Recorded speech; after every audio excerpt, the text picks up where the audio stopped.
بسم الله الرحمن الرحيم نحمده ونصلي على رسوله الكريم أما بعد فقال النبي صلى الله عليه وسلم إذا قمت في صلاتك فصلي صلاة مودع أو كما قال عليه الصلاة والسلام.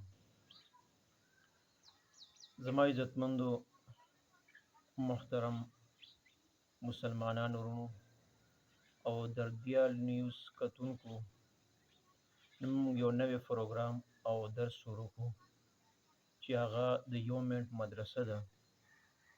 عموما اکثر نن سبا خلک یا په سفر وي یا د کاروبار په مشغولتیا باندې وي، ډیر زیات اوږده کلیپونه یا بیانونه کتو اوقات ډیر کم وي.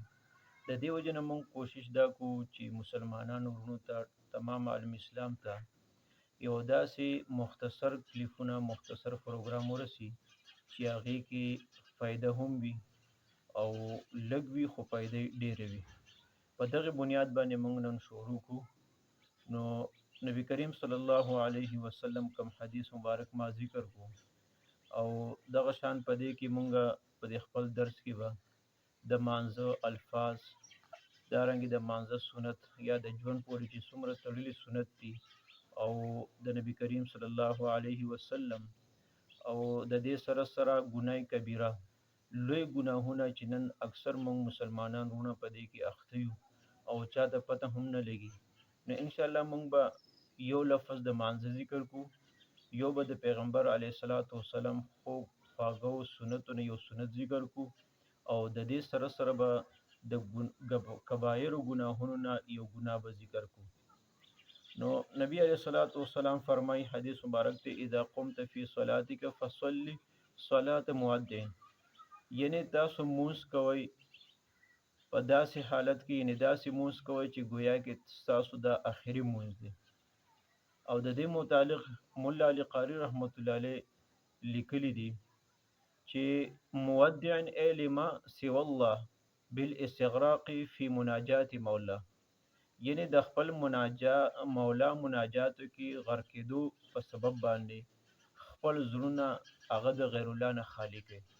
نو مونځ به زموږ هغه مونځ وي چې موږ په صحیح طریقې سره الفاظ صحیح وي او د الفاظو معناګانې موږ ته یادې وي او د هغې معناګانو په یادګیرنه کې زموږ مونځ کې به لذت وي، مزه به وي او سنتو برابر وي.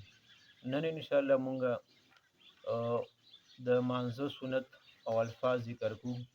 کله چې موږ مانځه ته ودرېږو نو نیت وکړو، د نیت نه وروسته موږ تکبیر تحریمه وایو، الله اکبر الله اکبر. نو د دې لفظ د دې معنی دا ده، الله د ټولو نه لوی دی، الله اکبر، الله د ټولو نه لوی دی. دا د تکبیر تحریمه معنی شوه. سنت د موږ سره مانځه ته موږ څنګه ودرېږو، نو لمبې سنتو خیال دا وساتو چې بالکل مخ په قبله باندې ودرېدل، سیده ودرېدل دا سنت دی. مخ په قبله باندې سیده ودرېدل دا سنت طریقه ده. نو د مانځه نه یو لفظ د موږ سره شو، تکبیر تحریمه الله اکبر، د دې معنی ده الله ډېر لوی دی. او د مانځه نه سنت نن زموږ سره د قیام لمبې سنت شو، سیده قبله رو ودرېدل دا سنت دی. او په کبیره ګناهونو کې نن زموږ سره لمبنې ګناه دی، چاته سپک نه کتل. چاته سپک کتل دا ګناه کبیره ده، خو هغه د مال په اعتبار سره وي، غربت په اعتبار سره وي، یا د جسم په اعتبار سره وي، یا د رنگ په اعتبار سره، یا د حسب او نسب په اعتبار سره. په دې ټولو څیزونو کې چاته سپک کتل نه دي پکار، ځکه چې ته چاته سپک ګوري نو دا ګناه کبیره ده. الله تعالی دې موږ ټولو له په دې باندې عمل کولو توفیق نصیب کړي. واخر دعوانا ان الحمد لله رب العالمین.